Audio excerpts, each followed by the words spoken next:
کنفرانس علمی نظریوی جمهوریوی در موضوع نقش کنستیتوسیا در بلند برداشتن معرفت حقوقی جامعه با اشتراک معاون سروزیر جمهوری تاجیکستان دیلربو منصوری، نمایندگان از دستگاه اجرایی پرزیدنت جمهوری تاجیکستان، وزارت عدلیه جمهوری تاجیکستان، اکادمی ملی علم‌های تاجیکستان، مقامات اجرایی حکومت دولتی شهر دوشنبه و یک قطار ساختارهای دیگری دولتی در دانشگاه ملی تاجیکستان دایر گردید. این همایش سطح جمهوریوی با ابتکار رهبریت دانشگاه ملی تاجیکستان به افتخار 30مین سالگرد قبول کنستیتوسیای جمهوری تاجیکستان و سال معرفت حقوقی برگزار کرده شد. در آغاز همایش علمی نظریوی رهبریت دانشگاه ملی تاجیکستان تاکید داشتند که قبول کنستیتوسیا در سالهای اول استقلالیت دولتی با اراده قوی و استوار و همراهی کل خلق تاجیک از دستاوردهای مهم محسوب یافته زمینه رشد و پیشرفت در تمام ساحه‌ها را به وجود آورد.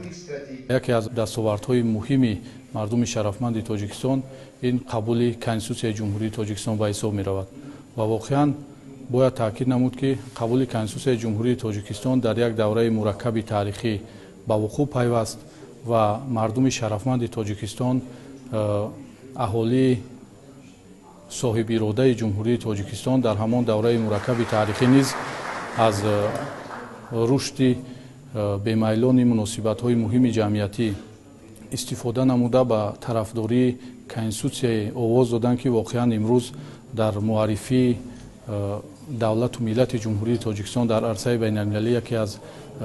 دستاوردهای مهم و یکی از موفقیت‌های بی‌نظیر بهاگذاری کرده می‌شود. واقعاً کنستیتوسیای جمهوری تاجیکستان که با اشتراک بی‌واسطه خلق جمهوری تاجیکستان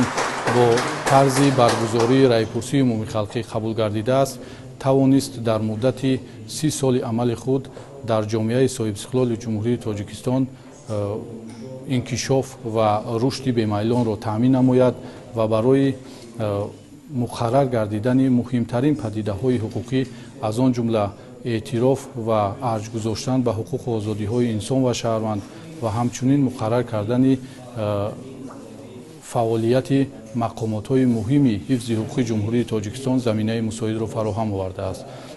تاکید گردید که اولین کنستیتوسیای تاجیکستانی صاحب استقلال همچون حجت سرنوشت ساز و بختنامه ملت در راه اعمار دولتداری نوین تاجیکان، پیوستن آن با جامعه جهانی و حفظ منفعت‌های ملی و دولتی، تامین صلح و ثبات، وحدت ملی و حقوق و آزادی‌های انسان نقش برجسته تاریخی دارد. قبول کنستیتوسیا ارزشمندترین دستاورد مردم و دولت تاجیکان در انتهای عصر گذشته به شمار رفته، نتیجه منطقی تلاش‌های جامعه عدالت‌پرور در راه رسیدن به مرحله تازه رشد و انکشاف خویش و معرفی تاجیکستان صاحب استقلال به عالمیان می باشد. بنابر نظر دانشمندان و حقوقشناسان، کنستیتوسیای جمهوری تاجیکستان در دگرگونسازی مناسبت‌های سیاسی و اقتصادی و اجتماعی جامعه نقش مهم و نظررس گذاشته، در آن عزم و اراده مردم تاجیکستان اوید به تغییر ناپذیر بودن شکل اداره جمهوری، تمامیت ارضی، ماهیت دموکراتی، حقوق بنیادی دنیوی و اجتماعی بودن دولت مقرر گردیده است. کنستیتوسیای جمهوری تاجیکستان فراگیری تمام ارزش‌های بین‌المللی و مطابق با عنعنه و سنت‌های خلق تاجیک بوده، همه معیارهای آن افاده کننده مقصد، وظیفه، هدف و آرزوی دیرینه خلق به حساب می رود. در ادامه همایش علمی نظریوی جمهوریوی در موضوع نقش کنستیتوسیا در بلند برداشتن معرفت حقوقی جامعه در دانشگاه ملی تاجیکستان، اشتراکچیان اطراف یک قطار موضوعهای دیگر معروضه ها پیشنهاد نموده، اطراف مهمیت اعلان سال معرفت حقوقی به افتخار 30 سالگی قبول این حجت مهم و سرنوشت ساز در کشور تبادل اندیشه کردند.